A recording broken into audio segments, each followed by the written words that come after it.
అందరికీ శుభోదయం అండి. ఉదయకాల సమయము దేవుడు మన కొరకు సిద్ధపరిచిన వాక్యమును చదువుకుందాం.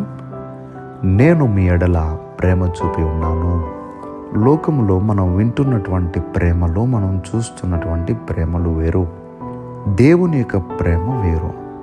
లోక ప్రేమకు దేవుని యొక్క ప్రేమకు చాలా వ్యత్యాసం ఉంటూ ఉన్నది. లోకములో ఎవరైనా మనల్ని ప్రేమించాలి అని అంటే వారికి ఏదో ఒక రీతిగా మనం సహాయం చేసి ఉండాలి. కానీ దేవుని యొక్క ప్రేమ చాలా ప్రత్యేకమైనదండి. ఉదాహరణకు దేవుని వాక్యములో ఒక సందర్భాన్ని తీసుకుందాం. యేసు ప్రభువారు భూలోకంలో ఉన్న సమయంలో యెరికో పట్టణానికి వెళ్ళాలని అనుకున్నారు. యెరికో పట్టణానికి యేసు ప్రభువారు వస్తున్నారన్నటువంటి మాట అనేక మంది విని ఆయన చూడటానికి అనేక మంది వ్యక్తులు వచ్చారు అక్కడికి.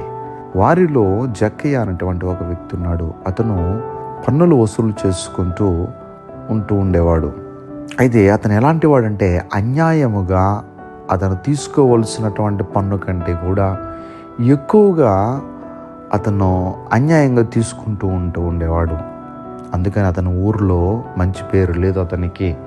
అందరూ కూడా చూసి ఈ జక్కయ్య అనేటువంటి వాడు అన్యాయంగా పన్నులు వసూలు చేస్తాడు, ఇతను పాపాత్ముడు అని చెప్పి అనుకుంటూ ఉన్నారు అందరూ.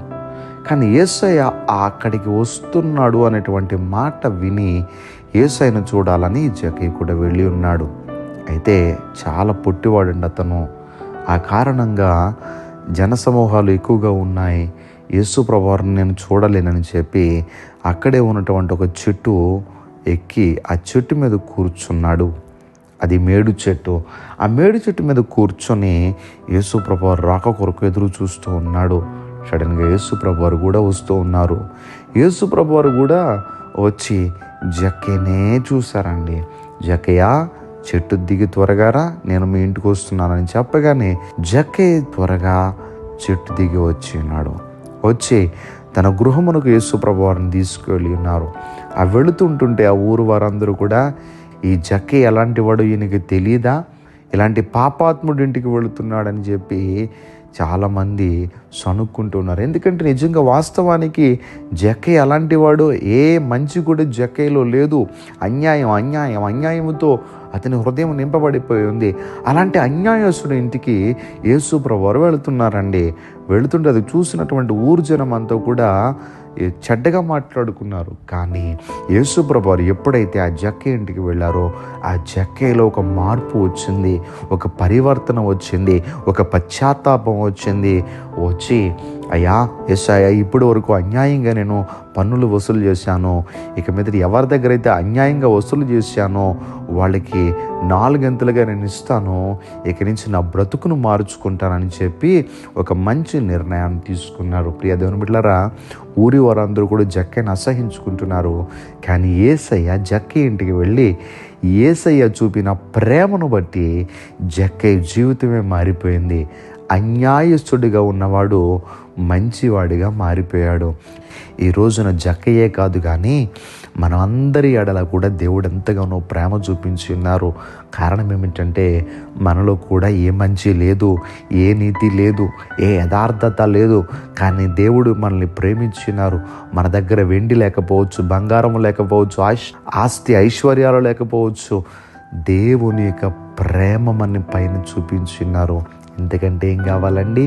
జక్కయ్యని ఏ మాదిరిగా అన్యాయస్తుడను దేవుడు ప్రేమించాడో అలాగనే పాపపు జీవితంలో ఉన్నటువంటి మనల్ని కూడా దేవుని ప్రేమ మార్చి మంచి వారిగా చేసింది.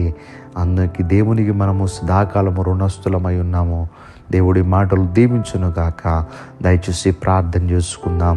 సర్వాధికారైన దేవా, మీకు వందనములు. జక్కయ్య జీవితాన్నే కాదు ప్రభువా, మా అందరి జీవితాలను మార్చి ఉన్నారు. మీ ప్రేమ మా ఎడల చూపించి నేడు ఈ స్థితిలో ఉన్నామంటే మేము తినడానికి తిండి, కట్టుకోవడానికి వస్త్రము, ఉండడానికి గృహము మాకు దయచేసి మా అవసరాలన్నీ తీరుస్తున్నారు. అంతేకాదు ప్రభువా, మా అతిక్రమములు క్షమించి నీతిమంతులుగా చేసినటువంటి గొప్ప దేవుడు నీవు.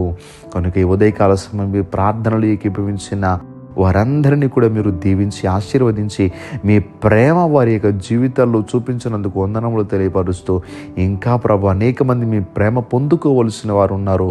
అట్టి వారి ఎడలు కూడా మీ ప్రేమను కనుపరిచి వారిని కూడా నిత్య జీవమునకు వారసులుగా మీరు మార్చమని ప్రార్థన చేస్తూ ఈరోజు నిబిడలు వారి పనులు ప్రారంభిస్తూ ఉంటుండగా వారి పనులన్నిటికీ తోడుగా ఉండి ఈరోజు ఇంత నిబిడలు సంతోషంగా ఉండులాగున నిబిడలు చేయి పట్టుకుని మీరు నడిపించమని యేసుక్రీస్తు వారి యొక్క నామం పేరట అడిగి వేడుకుంటూ ఉన్నాం మా పరమ తండ్రి. Amen, amen, amen.